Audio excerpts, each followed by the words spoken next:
food stylist, author, all-round great guy, Jacob Leong is here to show us how to make a beautiful dish using spatchcock. Spatchcock, Yes. yes. Thanks for having me today. So what we are making today is spatchcock with a delicious sage butter. And this is a one-pan wonder dish. So what I'm gonna get you to do is I'm gonna get you to work on the herb butter, which is so simple. It is just chopped sage and butter, okay? Too easy. So yeah, about 50 grams of butter and then probably half a bunch of sage using the leaves and a little bit of the stalk as well, just for a little bit more texture. Very nice. While you're doing that, I'm actually gonna tie up our spatchcocks, which, you know, there's lots of different chefy butcher ways, but I'm just keeping it really simple. Yep.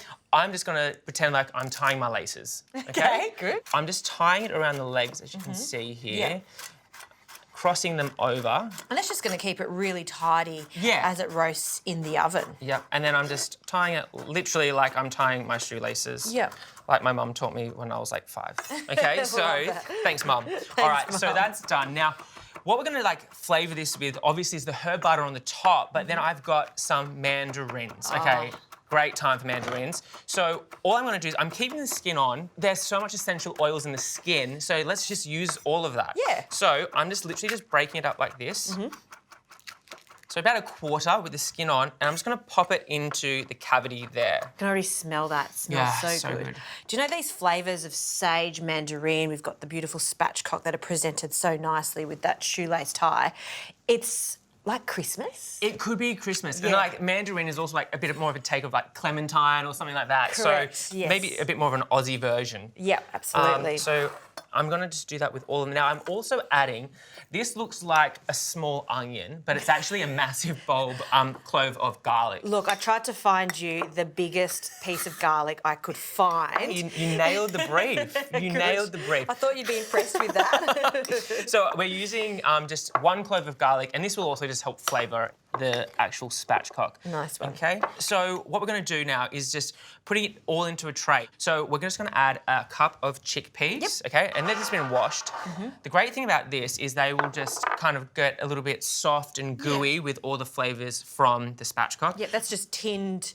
Just tinned, yeah. super easy. You don't need to do really anything except for wash them. And then I've got some dried black olives. Next, I'm also going to use some of the smaller cloves of garlic just to put in the tray as well. Yep. And then what we're going to do is we're going to put these on top. Okay.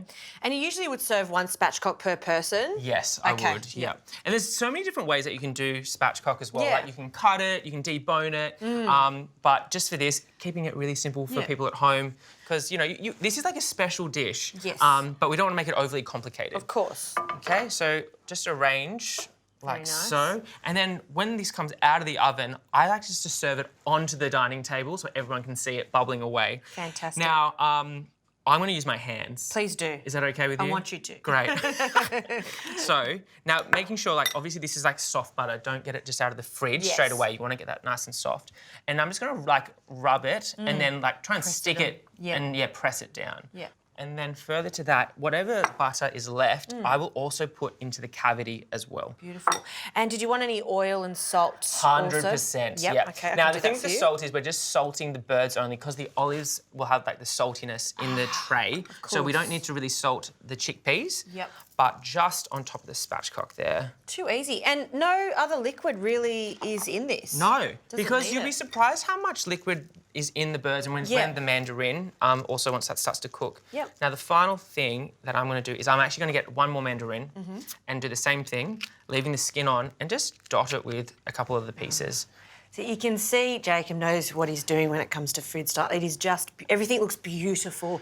Everything's arranged nicely. I always learn so much when our food stylist friends come on the show. And it's just so easy. Like, yeah, it's rustic, it's homely, and it looks so great. So we're gonna put this into the oven on 180 degrees for about 20 minutes, and we'll check it, but probably 20 to 30 minutes. Fantastic. Let's put it in.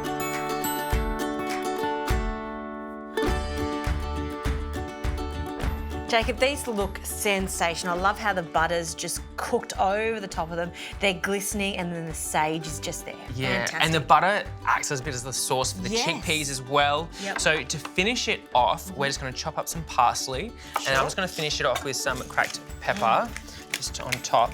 So I'll just serve this up on the table with a really delicious side salad, Yeah. and then off you go. People can help themselves. I'm just smelling this right now, and it is just the best smell ever. The sage, the butter, the mandarin.